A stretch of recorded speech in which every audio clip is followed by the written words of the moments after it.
మా డైలీ రొటీన్లో టీ కాఫీకి బదులు మేము రాగి జావతో మా రోజు స్టార్ట్ చేస్తాము.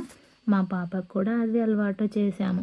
టీ కాఫీ తాగడం వల్ల కడుపు ఉబ్బరం తప్ప ఏం లాభాలు ఉండవు. రాగి జావ ఎలా తయారు చేసుకోవాలో, దానిలో ఎన్ని పోషకాలు ఉన్నాయో చెప్తాను చూడండి.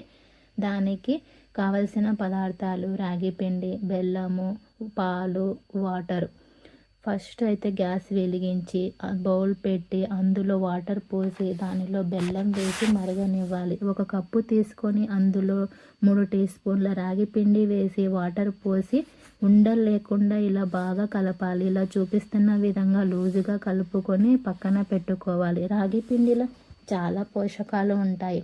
ఇది ఆరోగ్యానికి చాలా రకాలుగా పనిచేస్తుంది. దీనిలో కాల్షియం, ఐరన్, ఫైబర్, యాంటీ ఆక్సిడెంట్లు పుష్కలంగా ఉంటాయి. ఇది డైలీ తీసుకోవడం వల్ల ఎముకలు గట్టిపడతాయి, రక్తహీనత తగ్గుతుంది, బరువును అదుపులో ఉంచుతుంది, షుగర్ లెవెల్ ఎక్కువ కాకుండా చేస్తుంది, కొవ్వును తగ్గిస్తుంది. ఇది సులభంగా జీర్ణమవుతుంది, ఆకలి కాకుండా చేస్తుంది. ఇన్ని పోషకాలు ఉంటాయి రాగి జావలో.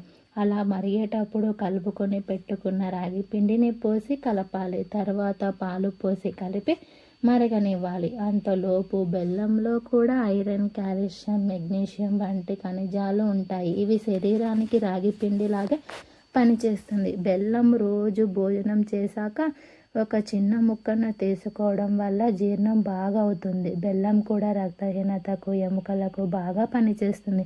ఇప్పటి కాలంలో చిన్నవాళ్ళకి అవి నొప్పులు, పెద్దవాళ్ళకి అవి నొప్పులు. దానికి కారణం మనం తీసుకునే ఫుడ్. మన నానమ్మలు, అమ్మమ్మలు ఎంత స్ట్రాంగ్గా ఉంటారు, అన్ని పనులు చేసుకుంటారు. దానికి వాళ్ళ తీసుకున్న ఫుడ్లో రాగి జావ ఒకటి. ఇందులో ఇన్ని పోషకాలు ఉంటాయి. ఇది డైలీ తీసుకోవడం వల్ల శరీరంలో వేడిని కూడా తగ్గిస్తుంది. మా పాపకు రోజు ఉదయాన్నే ఇదే తాగుతాము. మీరు కూడా మీ పిల్లలకు ఇదే అలవాటు చేయండి. ఇది టీ కాఫీ కంటే త్వరగా తయారు చేసుకోవచ్చు. 5 మినిట్స్లో రెడీ అవుతుంది. ఇలా మరిగితే చాలు, రెడీ అయినట్లు రాగి జావ.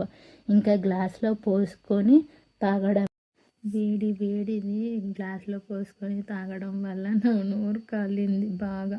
అది చూసి మా శ్రీవారు నవ్వుతున్నాడు బాగా అయిందని. అంతేలేండి, మగవాళ్ళు మనం చూసి నవ్వడమే పని వాళ్ళకి. ఏమోలేండి, మీరైతే చల్లగా అయ్యాక తాగండి. ఓకేనా? Bye, see you.